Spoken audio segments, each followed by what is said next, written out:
One morning a little rabbit sat on a bank. He pricked his ears and listened to the trit-trot of a pony. A gig was coming along the road.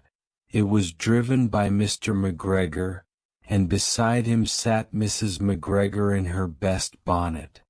Hop, skip. As soon as they had passed, little Benjamin Bunny slid down into the road and set off, with a hop, skip, and a jump, to call upon his relations, who lived in the wood at the back of Mr. McGregor's garden. The hole. That wood was full of rabbit holes, and in the neatest, sandiest hole of all lived Benjamin's aunt and his cousins, Flopsy, Mopsy, Cottontail, and Peter. Old Mrs. Rabbit was a widow. She earned her living by knitting rabbit wool mittens and muffetees. I once bought a pair at a bazaar. She also sold herbs and rosemary tea and rabbit tobacco, which is what we call lavender. Little Benjamin did not very much want to see his aunt.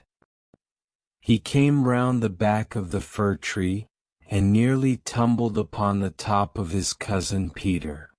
In a handkerchief. Peter was sitting by himself. He looked poorly and was dressed in a red cotton pocket handkerchief. The whisper. "Peter," said little Benjamin in a whisper, "who has got your clothes?" Peter replied, "The scarecrow in Mr. McGregor's garden," and described how he had been chased about the garden, and had dropped his shoes and coat. Little Benjamin sat down beside his cousin and assured him that Mr. McGregor had gone out in a gig, and Mrs. McGregor also, and certainly for the day because she was wearing her best bonnet. Led away. Peter said he hoped that it would rain. At this point old Mrs. Rabbit's voice was heard inside the rabbit hole, calling, "Cottontail, Cottontail, fetch some more chamomile." Peter said he thought he might feel better if he went for a walk. Looking down on the garden, they went away hand in hand and got upon the flat top of the wall at the bottom of the wood. From here they looked down into Mr. McGregor's garden. Peter's coat and shoes were plainly to be seen upon the scarecrow, topped with an old tam-o'-shanter of Mr. McGregor's. Falling. Little Benjamin said, "It spoils people's clothes to squeeze under a gate. The proper way to get in is to climb down a pear tree." Peter fell down head first, but it was of no consequence as the bed below was newly raked and quite soft. It had been sown with lettuces. Footmarks. They left a great many odd little footmarks all over the bed, especially little Benjamin, who was wearing clogs. Little Benjamin said that the first thing to be done was to get back Peter's clothes, in order that they might be able to use the pocket handkerchief. They took them off the scarecrow. There had been rain during the night. There was water in the shoes, and the coat was somewhat shrunk. Benjamin tried on the tam-o'-shanter, but it was too big for him. Filling the pockets. Then he suggested that they should fill the pocket handkerchief with onions, as a little present for his aunt. Peter did not seem to be enjoying himself. He kept hearing noises. Benjamin, on the contrary, was perfectly at home and ate a lettuce leaf. He said that he was in the habit of coming to the garden with his father to get lettuces for their Sunday dinner. The name of little Benjamin's papa was old Mr. Benjamin Bunny. The lettuces certainly were very fine. Peter did not eat anything. He said he should like to go home.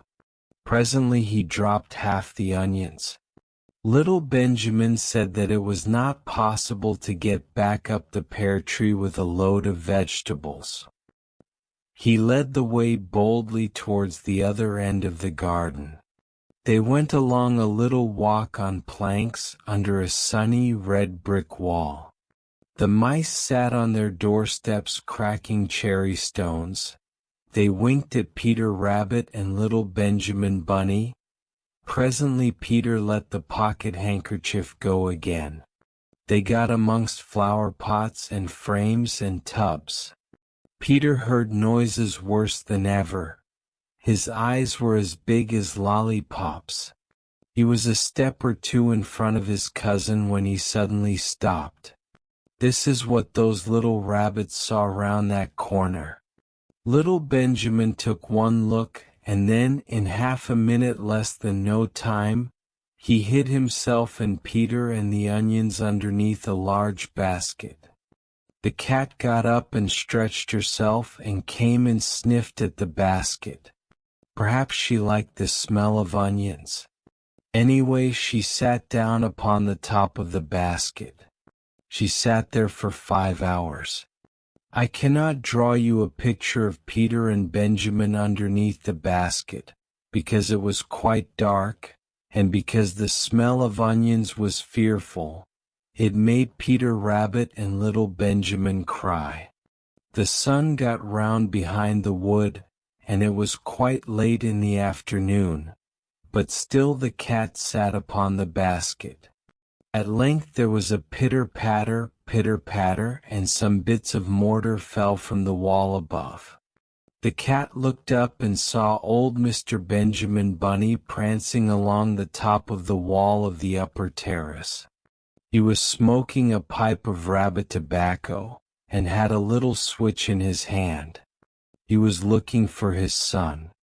Old Mr. Bunny had no opinion whatever of cats. He took a tremendous jump off the top of the wall onto the top of the cat, and cuffed it off the basket and kicked it into the greenhouse, scratching off a handful of fur. The cat was too much surprised to scratch back. When old Mr. Bunny had driven the cat into the greenhouse, he locked the door. Then he came back to the basket and took out his son Benjamin by the ears, and whipped him with the little switch.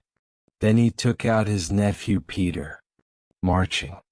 Then he took out the handkerchief of onions and marched out of the garden. In the garden. When Mr. McGregor returned about half an hour later, he observed several things which perplexed him. It looked as though some person had been walking all over the garden in a pair of clogs. Only the footmarks were too ridiculously little. Also, he could not understand how the cat could have managed to shut herself up inside the greenhouse, locking the door upon the outside. Home again. When Peter got home, his mother forgave him, because she was so glad to see that he had found his shoes and coat.